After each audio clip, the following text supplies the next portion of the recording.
The manslaughter and negligent trial involving Sena Mumbai, Kibili Temple, and Chernombai have been adjourned on Friday. A High Court judge, Justice Ibrahim Jaite, adjourned the case to next week, Monday, to allow the prosecution to put their house in order for the continuation of the trial. Sena Mumbai and the two others answering to charges of manslaughter and exposing a child to danger, they have all pleaded not guilty to the charges. Mahfoud Sise tells us more of that in this report.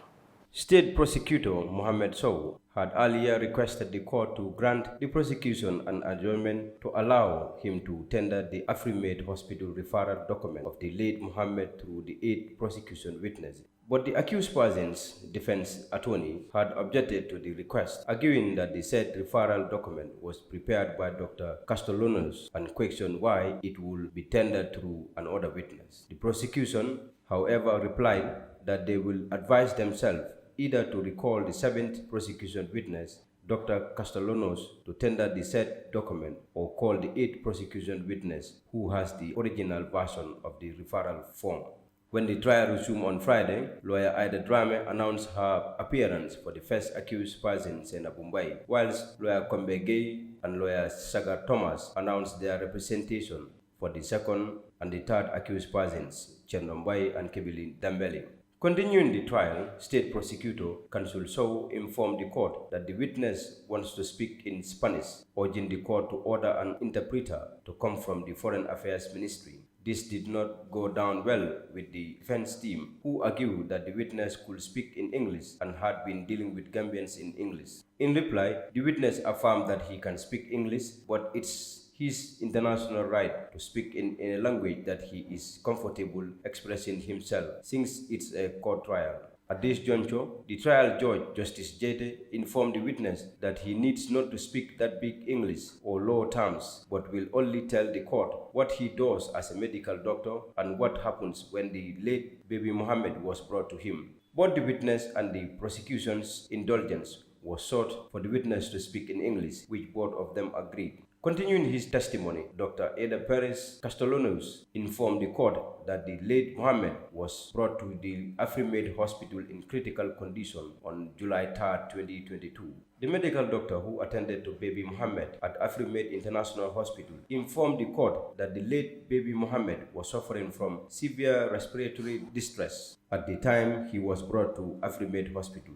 Dr. Perez explained that the late Mohammed's family told him that the child was locked in a car for 4 hours. He said he checked all vital signs and found out that the oxygen level of the late Mohammed was 22% instead of the normal oxygen level, which is 60%. He said in a normal person, it should be between 100 and 120, but the late Mohammed had at the time 22%, which Dr. Perez said is very, very low compared to normal oxygen, which is above 90. Dr. Perez further explained that when the child was brought to the hospital, his oxygen level was low, which was the reason they gave him 5 liters, gave him adrenaline and 2.50 detroit and 150 milligram intravenous status before referring him to Edward Francis Small Teaching Hospital in Banjul in an ambulance with a nurse to increase the oxygen level to 72%. He explained that the adrenaline was meant to increase the contraction ratio and that every individual will develop hypoxia after 10 minutes of not having access to oxygen. He added that when a person suffers from asphyxia, the brain starts to damage easily. In the case of Mohammed, who was locked in a car for 4 hours and has not have very good oxygen and started having hypoxia, and that is why he gave Mohammed adrenaline to increase his heart contraction and increase the oxygen. Dr. Perez reveals that it is correct that hypoxia is caused by low oxygen